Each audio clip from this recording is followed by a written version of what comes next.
Last week, I was on the phone with customer support for a rental car company, and I had to sit through 45 minutes of hold music, and by the end of it, I wanted to throw my phone out the window, and possibly myself. Now, to be clear, my complaint is not about the genre of Muzak, although that is pretty awful. When I say hold music is bad, I mean the literal sound quality is bad. Like, it is staticky, it's tinny, it is almost unrecognizable as music. And there is a reason that it's so bad. It's not just because customer service wants us to suffer. Although thinking back to the hold music itself, I'm not ruling that out entirely. No. The primary reason that hold music is awful traces all the way back to the invention of the telephone. So, let us journey back in time to learn why hold music still sucks. Back in the late 1800s, when the telephone was invented, phones had to be tethered together to work. Copper wires ran from one phone in a building out onto wooden poles in the street and then into a building with another phone. And somewhere along that path, the wires would run through a phone exchange, where phone operators, who were actual people, would reconfigure their connections. If you wanted to share a juicy piece of gossip with your friend across town, you had to first call the operator and tell them your friend's number. The operator would then look on a switchboard filled with rows and rows of jacks, each connected to a different phone, find your friend's jack, and then use a wire to connect your phones physically together. Once you were wired in, and assuming your friend was actually home to pick up, you could begin the process of spilling the tea. As you talked, your voice's sound waves would vibrate a small membrane in your phone's microphone against bits of carbon just on the other side of the membrane. That setup also had an electrical current running through it,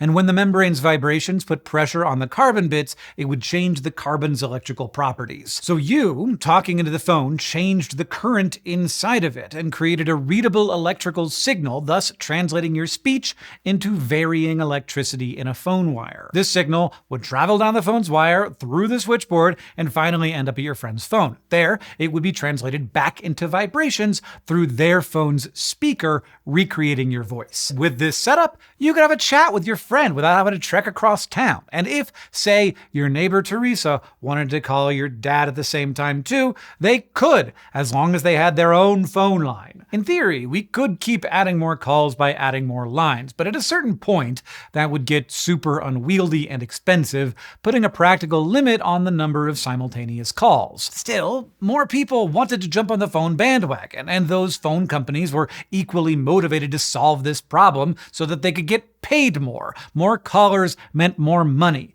and that is where the decline of phone music begins. In the 1910s, to add more calls, engineers borrowed a technique already in use by telegraphs, another bygone piece of tech that people mostly used to send messages via Morse code. I can't believe any of this stuff worked, but it must have seemed like magic to them. The technique they took from telegraphs was called frequency division multiplexing.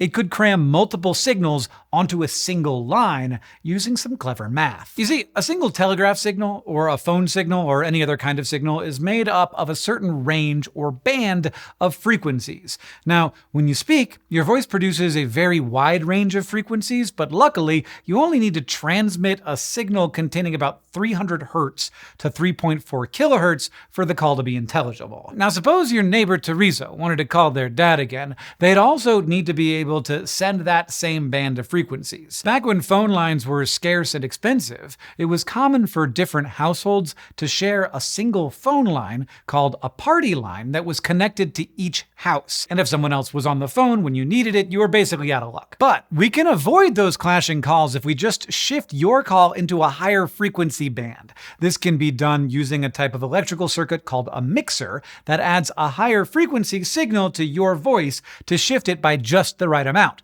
That way, your call can peacefully live side by side with Teresa's without interference. But to get your voice back to a reasonable pitch, on the receiving side, your friend's phone takes the mixed higher frequency signal out of your transmitted voice signal, shifting it back to the original voice band. This is nonsense. I thought this was going to be like a technical thing, but no, they're just physically shifting it up. If you keep shifting up and up and up, you can add more calls onto the same phone line. But at higher frequencies, it's harder to build precise electrical circuits, making it harder to control signals and maintain good voice quality. Which means that this trick of shifting frequencies has a stopping point. The good news is, your brain is really good at piecing together conversations, even if not all the parts are there. So instead of perfectly transmitting all of the frequencies in our speech, phones these days transmit a truncated range of 50 Hz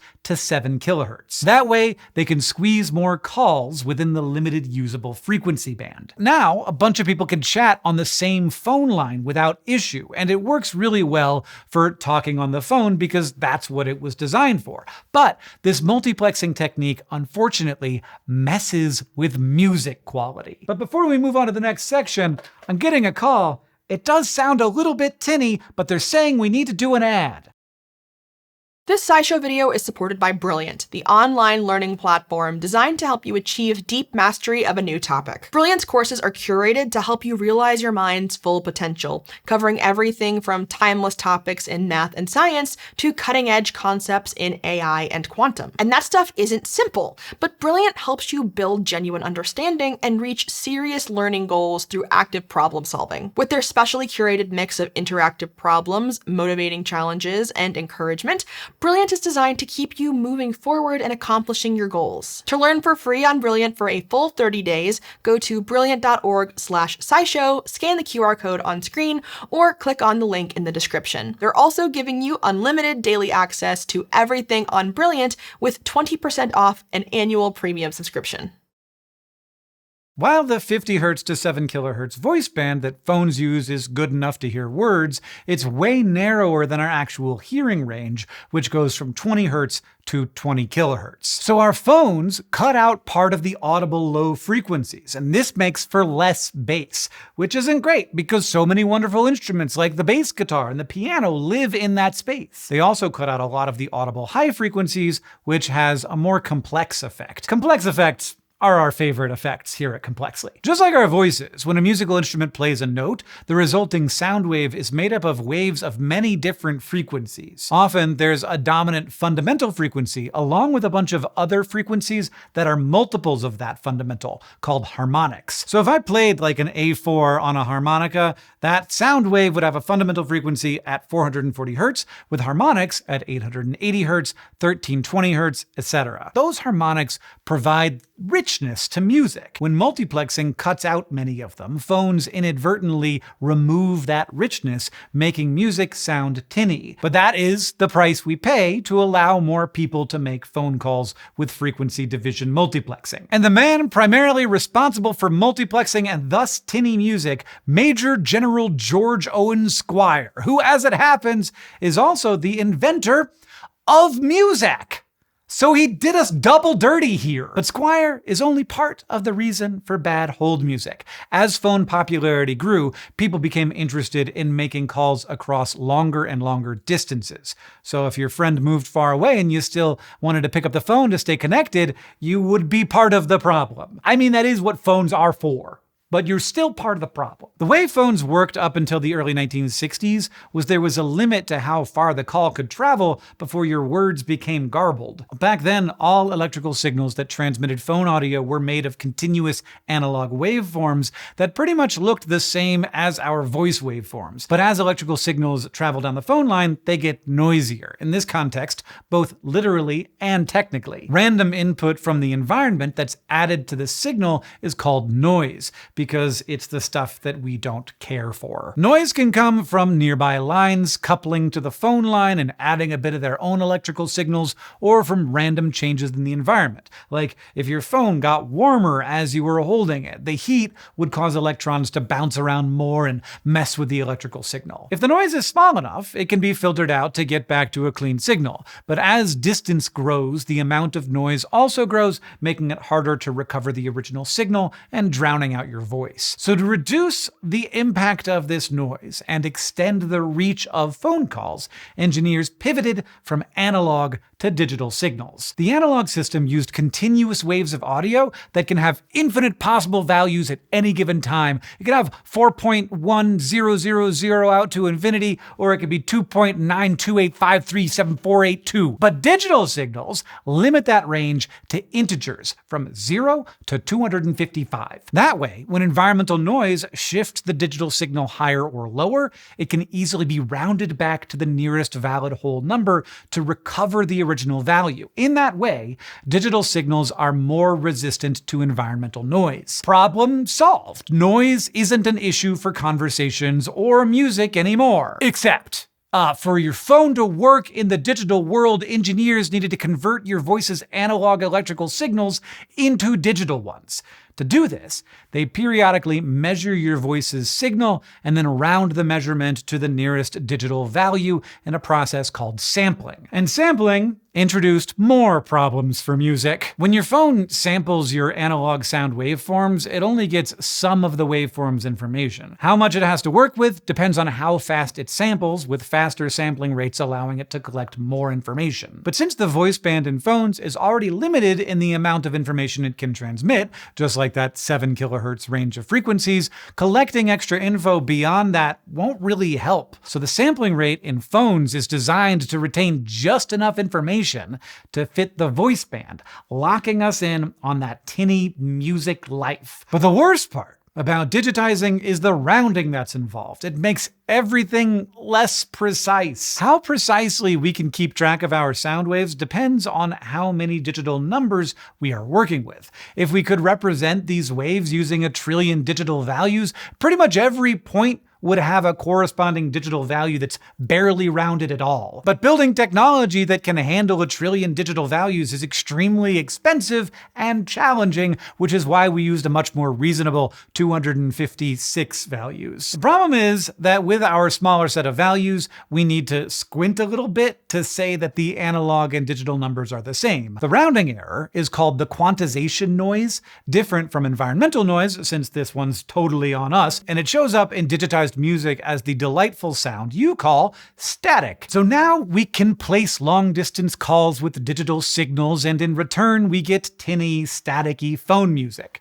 Hooray! I can't believe that we in 2025 are dealing with the consequences of that antiquated technology. And the mangling of music doesn't end there, because in 1975, even more people started using phones. Thanks to frequency division multiplexing, a single phone line could transmit multiple calls by putting them on their own frequency bands. To push this further, engineers stuffed multiple calls on each band. Now that they were digitized, phone signals were made up of a finite set of numbers, making them easier to quickly process and modify. So engineers could create complex math algorithms to do stuff like represent your digital voice signal using fewer values. This process, called compression, reduces the amount of information your phone needs to transmit to accurately replicate your voice, which means your phone can transmit your voice much faster. So fast that it really only needs to send periodic bursts of audio with dead airtime in between. And you could probably see where this is going. Now, engineers could fill this dead airtime with other calls.